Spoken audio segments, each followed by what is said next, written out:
ሰላም አለይኩም። ዛሬ የጉሮሮ መካነ ንባቦችን ምሳሌዎች ለመስጠት እንሞክራለን። ከዚህ በፊት እንደጠቆምነው ማንኛውም ፊደል ሱኩን ወይም ሳድስ ድምፅ ሲሆን ሁለት የድምፅ መፈጠሪያ አካላት በመጋጨታቸው ይፈጠራል ብለናል። በአንጻሩም ደግሞ ፊደሉ ሙተሐሪክ ወይም ከሳድስ ድምፅ ሌላ ከሆነ ድምፁ የሚፈጠረው ሁለቱ የድምፅ መፈጠሪያዎች ሲራራቁ እንደሆነም አመልክተናል። የጉሮሮ መካነ ንባባትን ወደ 3 የከፈልናቸው ሲሆን አንደኛው የሩቅ ጉሮሮ ወይም አቅሶል ሐልቅ ያልነው ይሆናል።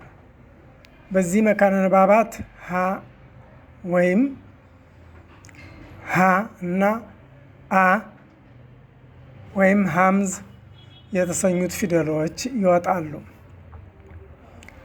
ለምሳሌ ከዚህ በፊት እንደጠቆምነው ስኩኑንና ሐረካዎችን በምሳሌ እናሳያለን። መጀመሪያ ሀምዝን ስንወስድ ወእሙር አህለከ ቢሰላህ አመረ አላ ተዕቡዱ ኢላ ኢያህ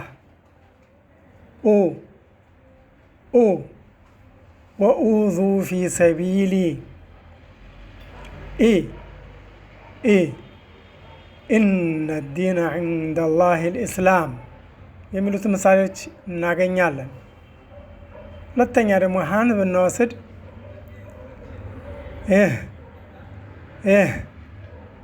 ኢህዲነ ሲራጠል ሙስተቂም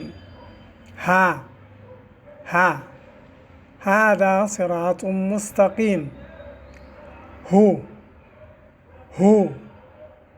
ሁደን ወረሕመህ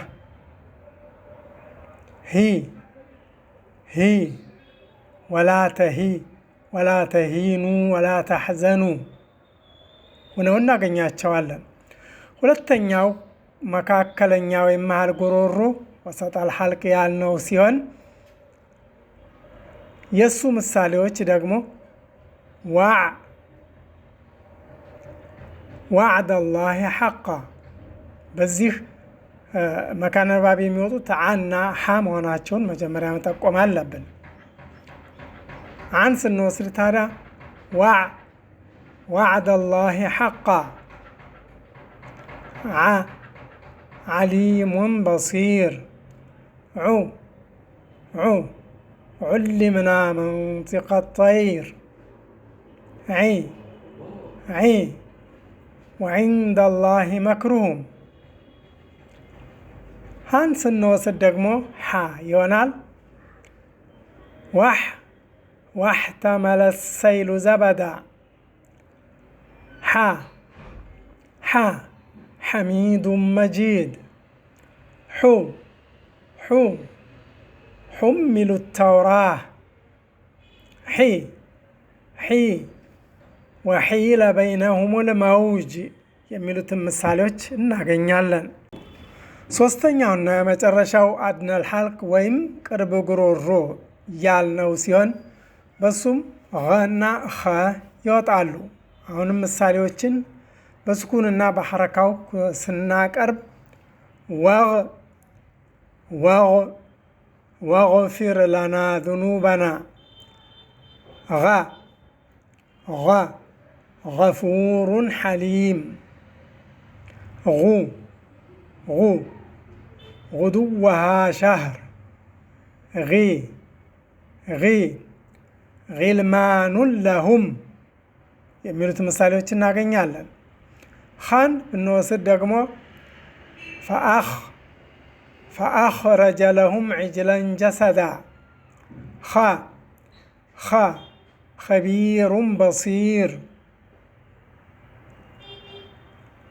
ኸቢሩን በሲር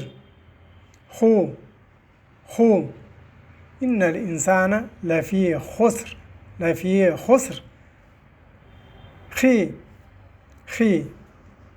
ኺታሙሁ ሚስክ የሚሉትን እናገኛለን። ከዚህ በፊት እንደጠቆምነው እነዚህ ብዙሃኑ የጉሮሮ መካነ ንባቦች ወይም ድምፆች ከአማርኛ ተናጋሪዎች በሙሉ ተሰውረዋል። በተለይም ጭራሹን በአማርኛም ሆነ በግዕዝ የሌለ በመሆኑ ለአማርኛ ተናጋሪዎች በጣም ከበድ የሚለው ፊደል ሆኖ ይገኛል። ከዚህ በፊት እንደጠቆምነው ቁርአንን በምንቀራበት ጊዜ ይህን ፊደል በትክክለኛ ቦታው መውጣቱን ማረጋገጥ ይኖርብናል። የዛሬ ዝግጅታችን በዚህ ላይ ተጠቃሏል። በሌላ ፕሮግራም ተመልሰን እስከምንገናኝ በደህና ቆዩ። አሰላሙ አለይኩም ወረህመቱላሂ ወበረካቱሁ።